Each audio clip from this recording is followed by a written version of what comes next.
તો મિત્રો, આ વિડીયોમાં આપણે ધોરણ 8ના વિદ્યાર્થીઓ માટે 2025-26માં જે એક સંસ્કૃત વિષયની કસોટી દેવાની છે એના માટેનું પ્રશ્ન પેપર બ્લુપ્રિન્ટ પ્રમાણે તૈયાર કરેલું છે. મિત્રો, તમને જરૂર ઉપયોગી લાગશે, તમને ઉપયોગી થશે. ચાલો આપણે જોઈએ ફટાફટ પ્રશ્ન. નીચે આપેલા વાક્યનું સુંદર અક્ષર અનુલેખન કરો. તમને અહીં અનુલેખન કરવા માટે વાક્યો આપેલા હશે, એનું તમારે અનુલેખન કરવાનું રહેશે. અહીં મેં આપેલું છે રે વાયસ કર્કશ કંઠ મારક મારક કર્ણ કઠોરમ. બીજું છે કુત્રચિત ગોલક્ષેપક સ્પર્ધા ચાલતી. ત્રીજું છે અસ્મકમ શાલયા નામ ઉજ્જવલમ ભવિષ્યતિ. ચોથું છે ઇદમ સચિવાલય ભવનમ અસ્તિ. એ જ રીતે પ્રશ્ન બીજો, તમને ગદ્યખંડનું ગુજરાતીમાં અનુવાદ કરવાનો આવશે. કોઈ પણ 2 અનુવાદ તમારે કરવાના રહેશે.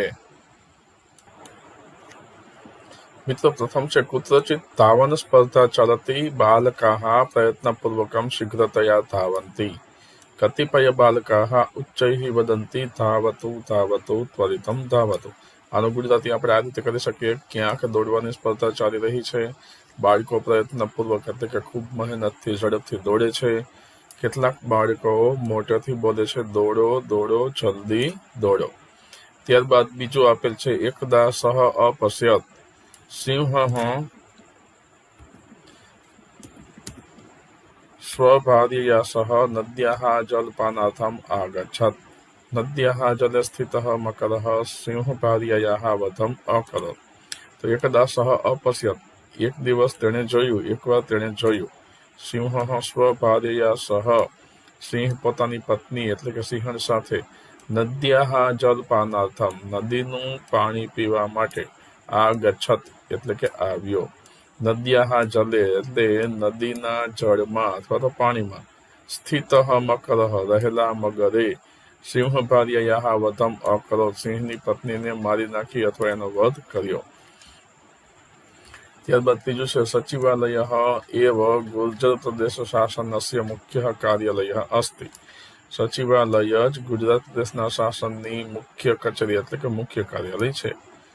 અસ્માકમ રાષ્ટ્રપિતુઃ મહાત્મા ગાંધી મહોદય સ્મૃતિ રૂપેણ એતસ્ય મંદિરસ્ય નિર્માણમ અભવત. આપણા રાષ્ટ્રપિતા શ્રી મહાત્મા ગાંધીના યાદમાં અથવા તો સ્મૃતિ રૂપે આ ભવનનું નિર્માણ થયું હતું. તો આ રીતે આપણે આનું ભાષણ કરવાનું છે.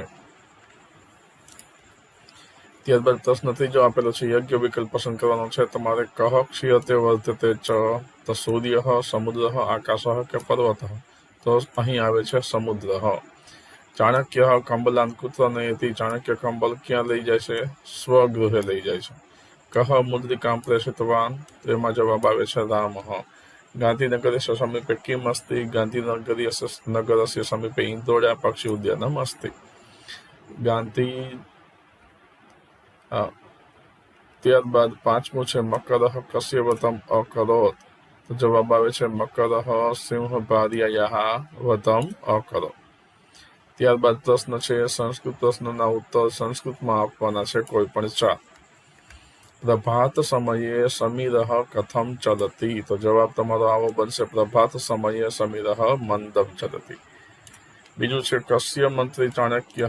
ચંદ્રગુપ્તસ્ય મંત્રી ચાણક્ય. ગુર્જર રાજ્યસ્ય રાજધાની કિમ નગરમ અસ્તિ. ગુર્જર રાજ્યસ્ય રાજધાની ગાંધીનગરમ અસ્તિ. કહ ધાન્ય ભક્ષણમ કરોતિ. તો જવાબમાં આવે છે હલમ એટલે કે વૃષારૂઢ યંત્ર અજસ્રમ ધાન્ય ભક્ષણમ કરોતિ. હળ છે એ ધાન્યનું ભક્ષણ કરે છે એ રીતે. કહ ક્ષતિગ્રસ્તસ્ય સિંહસ્ય શુશ્રૂષામ અકરોત. જવાબ છે માત્રા બાલઃ ક્ષતિગ્રસ્તસ્ય સિંહસ્ય શુશ્રૂષામ અકરોત. પ્રશ્ન 5મો છે ગુજરાતી વાક્યોનો સંસ્કૃતમાં અનુવાદ. જેમ કે કાગડો કર્કશ અવાજવાળો છે તો વાક્ય બનશે વાયસઃ કર્કશ કંઠ અસ્તિ. આ ગાંધીનગર સુંદર નગર છે. તેનું સંસ્કૃત બનશે ઇદમ ગાંધીનગરમ સુંદરમ નગરમ અસ્તિ. અહીં એક સાપ ઘર પણ છે તેના માટે બનશે અત્ર એકમ સર્પગૃહમ અપી અસ્તિ. ત્યારબાદ વર્તુળ ઉપરથી તમારે કોષ્ટકો પરથી સંસ્કૃતમાં 4 વાક્યો બનાવવા. અહીં તમને વર્તુળ પણ આપેલું હોઈ શકે અને કોષ્ટક પણ આપેલું હોઈ શકે. જે હોય તે આપણે વાક્ય બનાવવાના છે. જેમ કે બાલકઃ માતા શિક્ષકઃ વયમ, પછી બીજામાં છે મોદકમ જલમ કથમ અભ્યાસમ કથયતિ કુર્મઃ ખાદતિ ને પીબતી. અહીં આપણે વાક્ય બનાવીશું બાલકઃ મોદકમ ખાદતી. પ્રથમ વાક્ય બાલકઃ મોદકમ ખાદતી. બીજું બનશે માતા જલમ પીબતી, માતા જલમ પીબતી. ત્રીજું છે શિક્ષકઃ કથામ કથયતિ, શિક્ષકઃ કથામ કથયતિ, શિક્ષકઃ કથામ કથયતિ. તો આ રીતે આપણે બનાવી શકીશું. અને ચોથું બનશે વયમ અભ્યાસમ કુર્મઃ. ત્યારબાદ પ્રશ્ન 7મો છે, શ્લોક પૂર્તિ કરવાની છે. વૃક્ષાત પતંતી ધન્યોસી ભૂતલે ન કસિત કસ્યચિત મિત્રમ વિપવસ્તથા અપદ દુર્ગામી ચ સહ પંડિત ઉચ્ચેદમા ભસ પુત્રી મમ ખલુ નિદદાતી.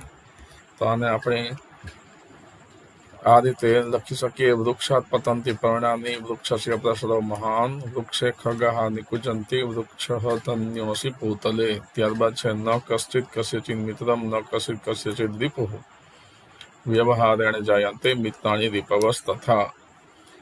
ત્રીજું છે અપદ દુર્ગામી ચ સાક્ષરો ચ પંડિત અમુખ સ્ફુટ વક્તા ચ યો જાનાતિ સ પંડિત ઉચ્ચેદમાં ભસ શુનક વરાક ભવ ભવમાં કુરુ કાર્ય વિહીન વિમલા કુશલા સુમન મૃદુલા પુત્રી મમ ખલુ નિદ્રાતી. 8મું છે કૌંસમાંથી યોગ્ય શબ્દ પસંદ કરીને તમારે ખાલી જગ્યા પૂરવાની છે. જેમ કે રાજા તથા પ્રજા, યથા કે તદા તો આવે છે યથા રાજા તથા પ્રજા. ત્યારબાદ અદ્ય સોમવાસર કે અત્ર સોમવાસર, વાક્ય બનશે અદ્ય સોમવાસર. અહમ ખાલી જગ્યા તવ શિષ્યમ ભવિતુમ ઈચ્છામી, અપી કે અન્યથા તો હમ અપી હું પણ, એ રીતે બનશે. પછી અધુના વયમ સુખેન વસામહ, હવે આપણે શાંતિથી રહીશું, અહીં આવશે અધુના. પછી યદિ ધનમ દાસ્યસી તર્હિ સહ ગમિષ્યતિ, યદિ એટલે જ્યારે, એમ જ્યારે તમે એને ધન આપશો ત્યારે જ તે અહીંથી જશે. ત્યારબાદ બ છે ઉદાહરણ મુજબ શબ્દોના રૂપમાં ફેરફાર કરવાના છે. વૃક્ષ ઉપરથી વૃક્ષસ્ય, તો બાલક ઉપરથી બનશે બાલકસ્ય, ગજ ઉપરથી ગજસ્ય, વિદ્યાલય ઉપર વિદ્યાલયસ્ય, મકર ઉપરથી મકરસ્ય, ચંદ્રગુપ્ત ઉપરથી ચંદ્રગુપ્તસ્ય. ત્યારબાદ જોડકા જોડવાના છે. વાયસઃ બિડાલહ પુત્રી ચાણક્ય, આવા તમને જુદા જુદા જોડકા કોઈ પણ આપેલા હોઈ શકે. અહીં મેં તમને 10 જોડકા આપેલા છે, એમાં તમને 5 આપેલા હશે અને 2 ગુણ એટલે 5 તો 10. મેં અહીં તમને 10 આપેલા છે. જેમ કે આપણે એનો જવાબ જોઈએ તો વાયસઃ કર્કશ કંઠ એવું આવશે, બિડાલહ મ્યાઉ મ્યાઉ અથવા તો ખલચોરહ એવું આવશે, પુત્રી તો સ્નિગ્ધા મુગ્ધા સેવિત દુગ્ધા, અહીં બીજી કોઈ પણ એનું વિશેષણ મૂકેલું હોય. ચાણક્ય દરિદ્ર જનાનામ કૃત કંબલહ એવું આવશે. ગાંધીનગરમાં ગુર્જર રાજ્ય છે રાજધાની એવું બનશે.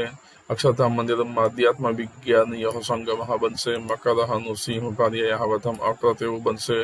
સૂર્યહનું ઉદયમ ગચ્છતિ, ચંદ્રહનું અસ્તમ ગચ્છતિ, અને સજ્જનાનામાં બનશે ન પ્રણાંતે પ્રકૃતિ વિકૃતિ જયતે.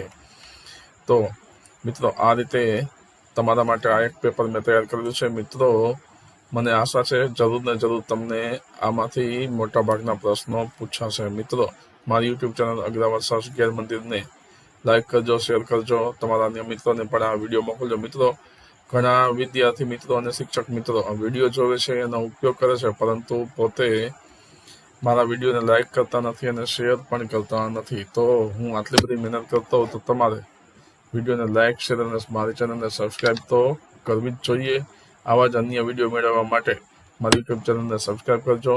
ચાલો ફરી મળીશું બીજા વિડીયોમાં. ધન્યવાદ.